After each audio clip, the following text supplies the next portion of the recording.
মুম্বাইয়ের জনপ্রিয় মন্দিরগুলির মধ্যে একটি দাদারের সিদ্ধিবিনায়ক মন্দির। অধিষ্ঠাত্রী দেবতা গণেশ। 1801 সালের 19শে নভেম্বর লক্ষণ বিঠু এবং দেউভাই পাতিল এটি নির্মাণ করেন। বাঙালির যেমন দুর্গাপুজো, মারাঠিদের তেমনি গণেশ চতুর্থী। প্রবাদ আছে, এখানে পুজো দিলে সকলের মনস্কামনা পূর্ণ হয়। তাই শুধু গণেশ চতুর্থী নয়, বছরে 365 দিনই চলে ভক্তদের আনাগোনা। আমরাও তাই সিদ্ধিবিনায়কের পুজো দিয়ে শুরু করলাম মুম্বাই পরিক্রমা। বিশাল পরিসরে মন্দিরটি বিস্তৃত হলেও মন্দিরে ছোট একটি মণ্ডপ রয়েছে, যেখানে অধিষ্ঠান করছেন সিদ্ধিদাতা গণেশ।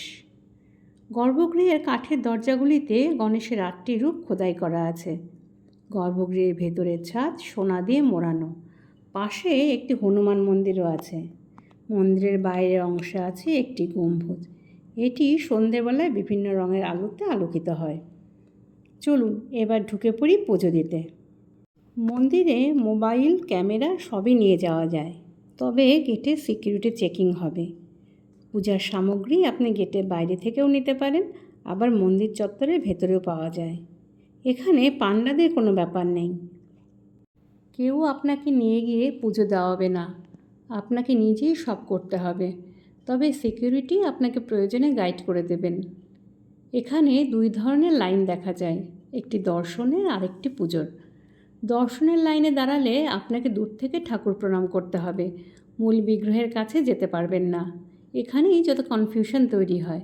কাজেই বুদ্ধিমানের কাজ হবে সিকিউরিটির কাছ থেকে পুজোর লাইন সম্পর্কে জেনে নেওয়া। পুজো দেওয়ার জন্য 2টো লাইন আছে, একটি বিনা পয়সায় আর একটি লাইনে মাথাপিছু 100 টাকা করে প্রণামী দিতে হয়। তবে সেই টাকাও আপনি দেবেন ঠাকুরের সামনে। আর এই লাইন একদম ঠাকুরের সামনে নিয়ে যায়, তবে গর্ভগৃহে প্রবেশের অনুমতি দেয় না। এখানে বিশেষভাবে সক্ষম ব্যক্তিদের জন্য আলাদা ব্যবস্থা আছে, তারা সরাসরি ঠাকুরের সামনে দাঁড়িয়ে দর্শন করতে পারেন। পুজো শেষে মন ভরে দেখবেন মন্দিরের কারুকাজ। এবার প্রসাদ নেওয়ার পালা। এবারেও আপনাকে লাইনে দাঁড়িয়ে প্রসাদ কিনে নিতে হবে।